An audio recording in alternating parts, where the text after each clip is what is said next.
Hello and welcome. I'm Asuma Katauka and you're watching the World Report on NewsX World. Let's take a look at the top headlines of this hour.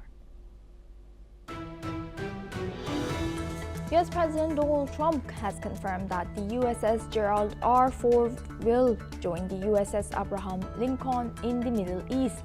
This comes as a US delegation including Steve Witkoff and Jared Kushner will meet Iranian officials on February 17th.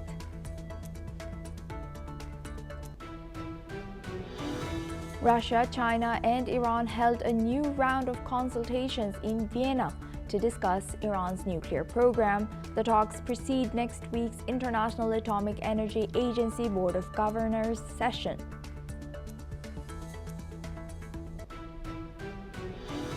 The U.S. military's Southern Command conducted its second boat strike in a week, killing 3 suspected drug smugglers in the Caribbean. This brings the death toll to 133 people in 39 strikes. US President Donald Trump threatened to bypass Congress and issue an executive order to enforce voter ID laws ahead of the midterm elections. The proposed law has faced strong opposition in the Senate. German Chancellor Friedrich Merz has revealed that Berlin has initiated confidential talks with France regarding a European nuclear deterrent. He has stressed the importance of rebuilding trust with the US amid global power shifts and Europe's security challenges.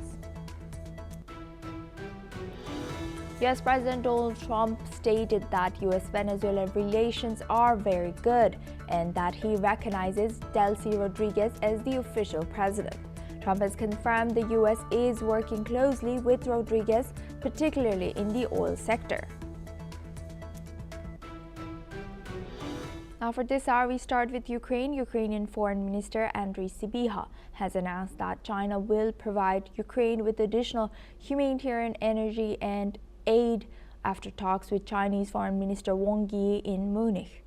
Sybiha has stated that China's new package will aid Ukraine in recovering from the Russian attacks targeting the country's energy infrastructure. During the meeting, Sybiha has also informed Wang Yi of damage to Chinese companies caused by these strikes. Details on the aid scope or timeline remain unclear, but the move shows China's commitment to supporting Ukraine amidst the continuing conflict.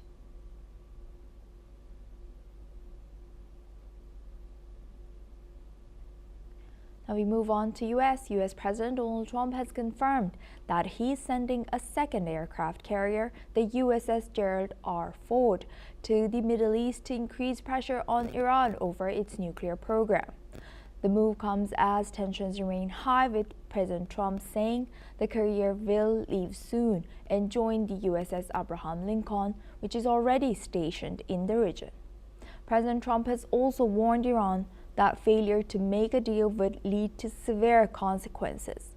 Meanwhile, according to reports, the U.S. military is preparing for potentially weeks of operations with additional troops and aircrafts deployed. On negotiations, Trump has stated that talks with Iran have been challenging and that fear might be the only way to get results. Let's listen into the comments from U.S. President Donald Trump. Second aircraft carrier that you decided to send. Yeah. Talk about why you made that choice. Well, in case we don't make a deal, we'll need it.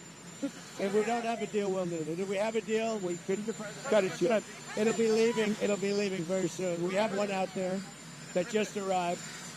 If we need it, we have it ready. A very big Ford. What can Iran do to avoid attack? Give us the deal that they should have given us the first time. If they give us the right deal, we won't do that. But, historically, they haven't done that. I will say they want to talk, but so far they do a lot of talking, no action. Talk wind change in Iran? Well, it seems like that would be the best thing that could happen. For 47 years, they've been talking and talking and talking. In the meantime, we've lost a lot of lives while they talk. Now for this, we welcome retired Major General Dr. Rajan Kochar. He's an international relations expert, joins us live from New Delhi. Thank you very much, Major General Doctor, for joining us again. Good to see you. Now, looking at this US's latest move, do you think this is another pressure tactic from US, or US's patience is running thin towards Iran? Thank you very much, because now the situation in the Middle East, or West Asia as it's called, is slowly coming to a culmination point, I would say that. Because it's been quite some time these talks are going on, and nothing is actually emerging out of it. And Iran is not blinking as of now. Two major aspects as far as Iran is concerned. One is its nuclear program, the other is its missile program. Both, I think, Iran does not want to compromise on. So what Donald Trump is doing now is he's trying to do diplomacy with deterrence. He's trying to use a strategy in which he may try to coerce the leadership of Iran to come to some kind of a compromise on its stated position so far. So chances are not, as far as my assessment is concerned, I don't think Iran is going to roll back its nuclear program, because right now it has an enrichment capacity of close to 65%. And Americans want this to be brought down to less than 20%, which I think Iran is not agreeing to, because there is a direct correlation with Israel, because you'll have to actually see this in the context of Israel's nuclear program also, which nobody wants to talk about, because Israel also has a nuclear program going, and what kind of advancement Israel has made as far as the enrichment of uranium is concerned is also not being talked about. So I think the concerns of Iran, if I was in the shoes of the leadership of Iran, I would seek my own safety also. You remember what happened to Ukraine when Ukraine rolled back its own nuclear program and shed it away, and then you see what happens when Russia attacks Ukraine. In case Ukraine was a nuclear power, I don't think Russia would have carried out this offensive which we are seeing in the last 4 years. So I think a similar kind of sentiment prevails in Iran, and ultimately I think, Donald Trump does not want to get into a war-like situation, but because at the end of the day, even after that 12 days war we saw, nothing really changed in Iran. You'll be able to destroy some of the military assets of Iran, the command control center, the air defense networks, the nuclear sites or the nuclear reactors also may be destroyed. But what happens is that if a country is determined, you can delay that program by a couple of years, but you cannot stop it. And that is why President Trump keeps on speaking about a change of regime, a regime change, because America will not be able to get its way through Iran unless there is a change of leadership in Iran, because the present leadership is not going to budge. So I think time is running short for Iran, because Donald Trump will not return empty-handed, in the sense that in case these talks are going to fail, we must be prepared for a strike on Iran, because without carrying something substantial, President Trump is not going to send back its own forces, because it would signal a defeat of the US against a weaker country. So I don't think that eventuality will happen, that Trump will just return without carrying out any military action, but definitely time is running out for Iran. Right. And how do you analyze, what do we know so far about Israel's nuclear program? If you can briefly let us know. That's very interesting, your question, because less is said about it in the social media or in the open sources. But whatever information I have is that though Israel is not declared as a nuclear state, it is not under the um, uh, International Atomic Energy Authority's supervision, but clandestinely Israel has been working on its nuclear program, because you have to understand one thing, dynamics of the Middle East. You need to understand one thing, and that is that the biggest threat to Israel in this region is from Iran. And if Iran is going to progress its nuclear program, why not Israel? Because Israel also needs to safeguard itself against a nuclear strike. So I think from that context, uh, it would be safe to assume, or it would be a reasonable assumption, I would say that Israel's nuclear program, if not lesser than Iran, it is working on a similar direction. Thank you very much, Major General Doctor, for sharing that insight. Please stay with us as we stay on this topic.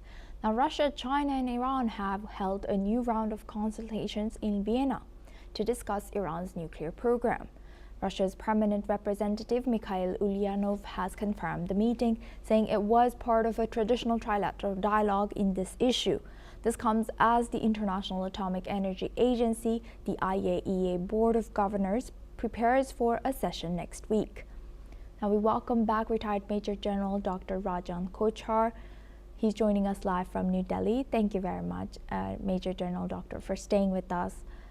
Now, we have always known China, Iran, Russia's relationship, but how has this changed or evolved ever since the U.S. has piled up their armada in Middle East? A very interesting question, because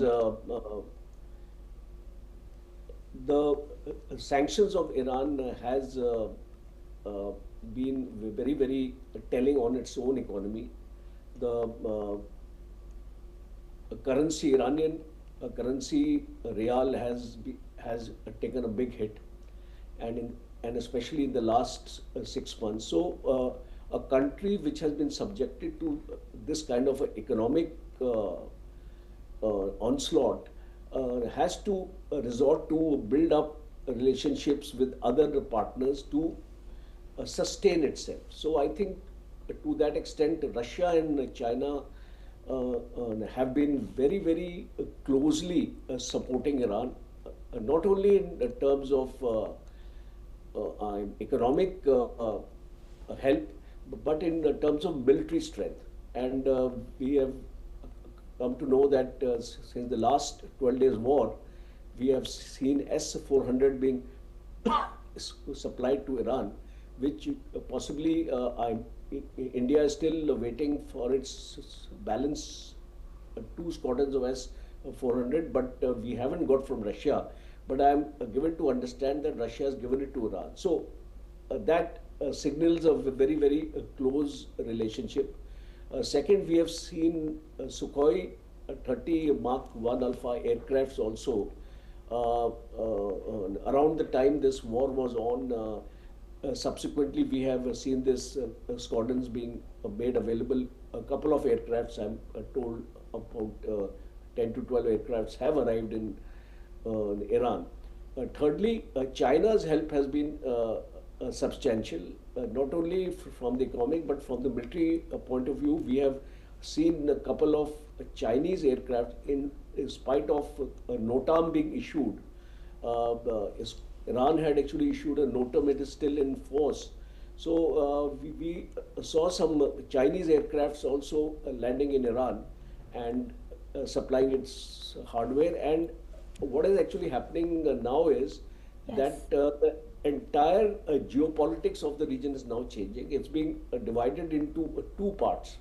One is the US and the Western countries, which includes Israel, and the next is the nexus between China, Russia, North Korea, and Iran.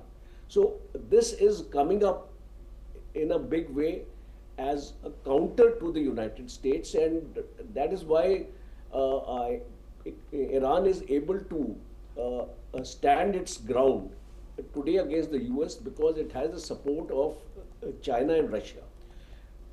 They may not come and fight a battle here, but definitely all kinds of support in case this war happens between Iran and Israel and US. All kinds of support will be made available to Iran to fight this war. Yes. Thank you very much, Major General Doctor, for sharing that deep insight. Please stay with us as we come back to you. Now, moving the focus to Europe, the Munich Security Conference, on one of the biggest days of the yearly geopolitical calendar, is currently underway in Germany. Among the key updates from the conference, U.S. Secretary of State Marco Rubio has met with his Syrian counterpart Assad al-Shaibani on the sidelines of the conference. The two leaders have discussed the efforts to repatriate Islamic State detainees as a U.S.-supported operation to relocate thousands of prisoners in Syria. Elsewhere, Ukrainian President Volodymyr Zelensky also met with several heads of state in Munich, including German Chancellor Friedrich Merz, Danish Prime Minister Matt Frederiksen, and the grandson of the deposed former Shah of Iran, Reza Pahlavi.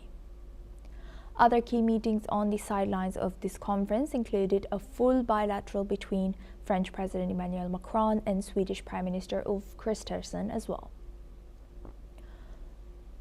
Now we welcome Mr. Daniel Wagner. He's the CEO of Country Risk Solutions, joins us live from Portland, US. Thank you very much, Mr. Wagner, for joining us. Good to see you. Now, so far, it's only the first day which has concluded of this conference, or of this security conference. What are the significant things that has come out of security conference on the first day? To me, the most significant thing seems to be the concurrence of the European leaders that it's being untethered from the United States, whether it likes it or not, and that it really has no choice but to stand on its own 2 feet. They were headed in that direction anyway. But now, by using the term of Mr. Trump as a wrecking ball in foreign policy, basically upending 80 years of post-war international relations between the US and Europe, they understand not only do they need to continue spending significantly more toward their own defense in NATO, but they're going to have to basically stand on their own 2 feet in virtually every respect as long as Mr. Trump is in the White House. That's extremely significant. This is a sea change that we're witnessing, a very significant historical change that we've seen. And I don't think we can overestimate its importance. Do you think that, President Trump, ever since he took office, it seems like he's shaken the safety or the umbrella that European leaders felt like from U.S., or they felt like they were supported or seen as traditional ally from U.S. But nevertheless, it seems like this is not the case anymore. So do you think there was always cracks between US's relationship towards Europe and especially in NATO? Or do you think this President Trump coming to office has just exposed those cracks or changed something significantly?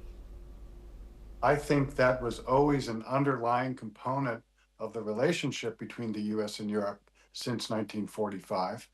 But I think what Trump has done is brought it from the background bubbling to the surface so that Europe totally understands that the ultimately the vulnerability that they had is front and center, and that there's nothing that they can do about it except to stand on their own 2 feet.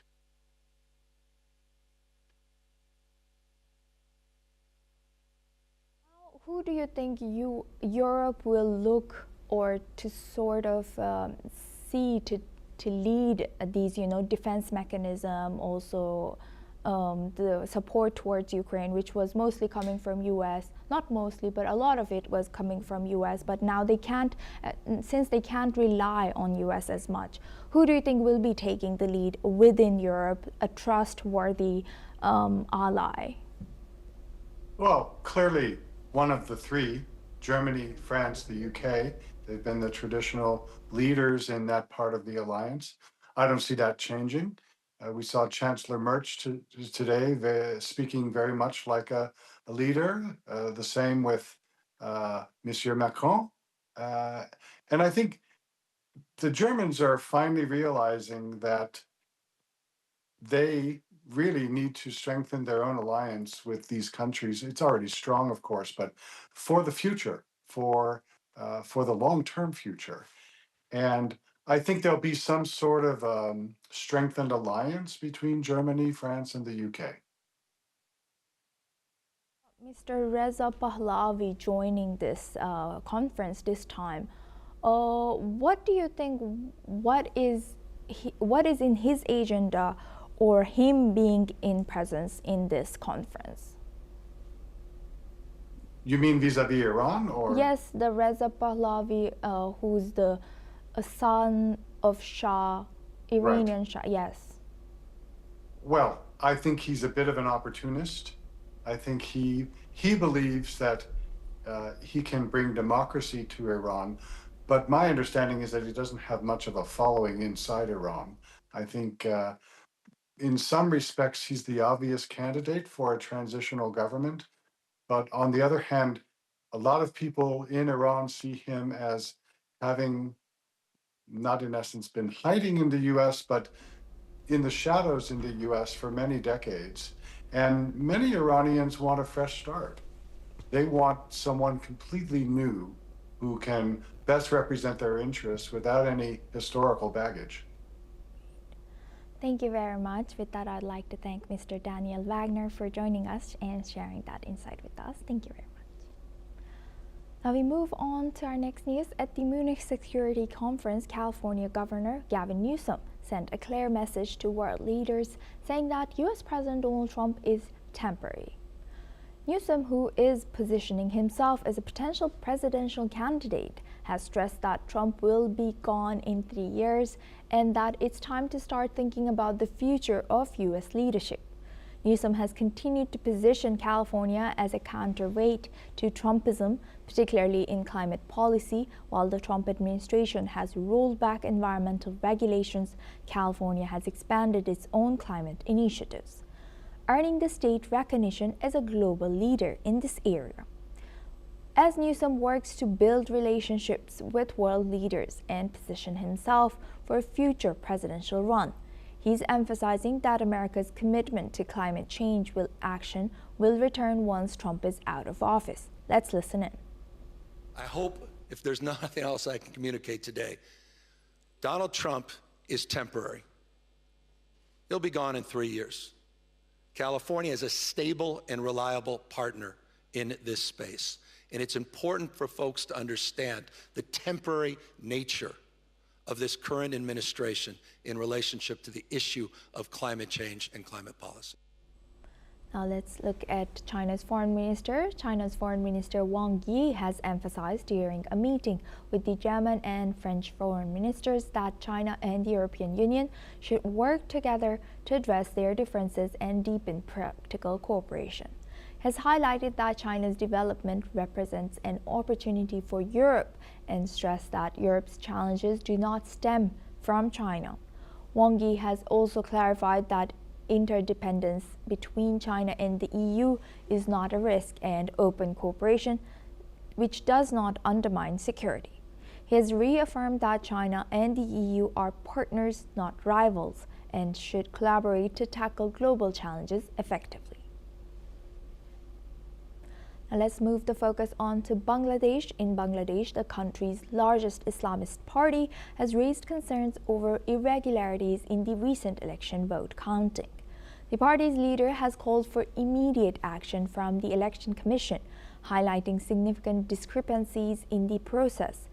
Meanwhile, former Prime Minister Sheikh Hasina has criticized the elections, calling them a disgraceful chapter in the nation's history and demanding the resignation of the chief election commissioner. Furthermore, following the BNP's election victory, U.S. Senator Marco Rubio has expressed hope for future cooperation with Bangladesh's newly elected government, signaling a potential shift in international relations. Now for this, we welcome back retired Major General Dr. Rajan Kochhar. He joins us live from New Delhi. Thank you very much, Major General Doctor, for staying with us. Now, looking at Bangladesh, how do you analyze the recent election and also the chaos that unfolded and the claims that are made now? How do you think this will be moving forward? Do you think Bangladesh will move forward with the election results? Do they take the claims made by Sheikh Hasina seriously, or do you think that won't be the case? You see, Subhad, if you've been following Bangladesh elections as well as the period before that 18 months when Mohammed Yunus has been in power, there has been a strategic shift in the thinking of Bangladesh as far as its own security, its own political landscape, and its relations with especially India, Pakistan, China, and the US. So what we are seeing now is that in spite of whatever statements Sheikh Hasina is actually making, it's not going to have any impact on the political landscape of Bangladesh.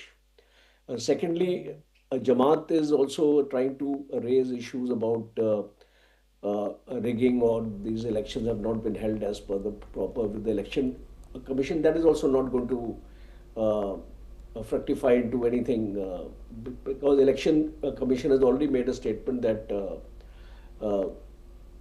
the elections are free and fair, and there is no substance in the statements being made by Jamaat.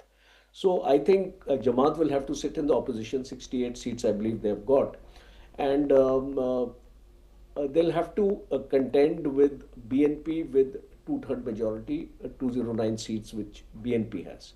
So I think the writing is very, very clear on the wall that this election stands, and it progresses Bangladesh into a next phase of its journey. As far as India is concerned, Prime Minister Modi has already congratulated Tariq Rahman, and I'm sure New Delhi would try to mend fences with Dhaka, because unless they do that, we have serious security concerns in this area.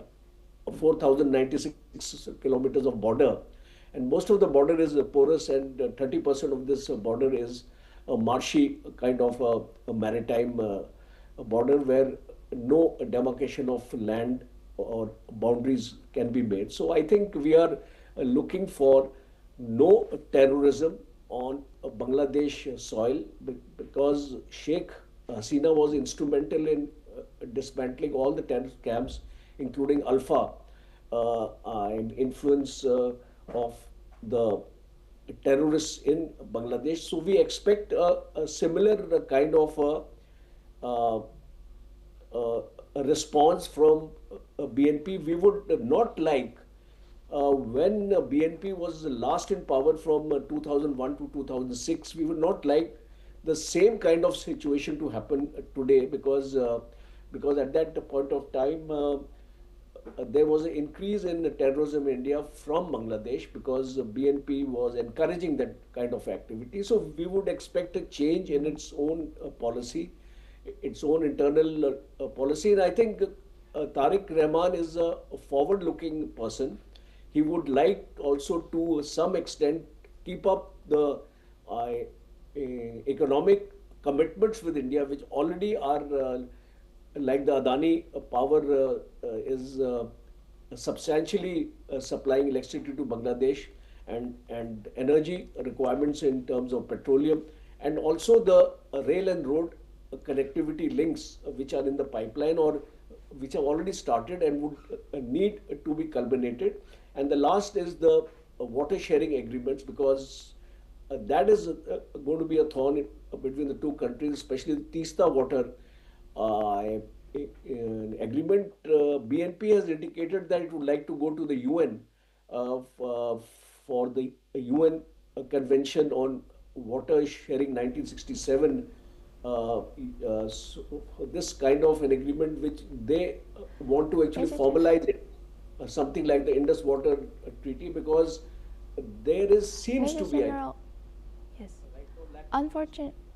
Yes. Major General, unfortunately, we are running out of time for this discussion, but thank you very much for staying with us and sharing that insight with us on NewsX World. Now moving on to Olympics. From the Winter Olympic Games in Milan, what looked like a gold medal lock turned into one of the shocks of these Olympic Games. Ilya Malinin, the self-proclaimed quad god, entered the free skate with a clear lead and history in sight. Then it all unraveled.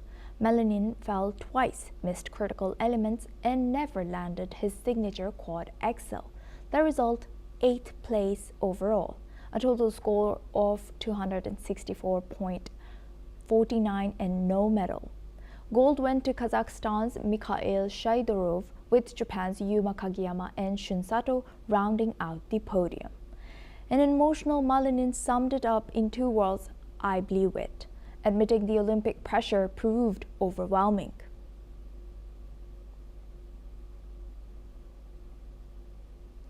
That's all we have time for. Keep watching NewsX World for more news updates from around the world.